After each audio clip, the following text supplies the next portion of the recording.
যেই মানুষ সত্য ন্যায়ের কথা বলে না, যেই মান প্রয়োজনে চলে ওঠে না,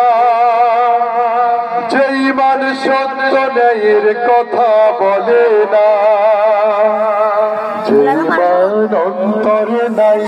যেই মান অন্তরে নাই, মুখে ফুটায় কথার কলি, এভাবে তাই বলে ইমান বলে, এভাবে তাই বলো ইমান বলে, এভাবে তাই বলো ইমান বলে। যেই মান দিন কায়া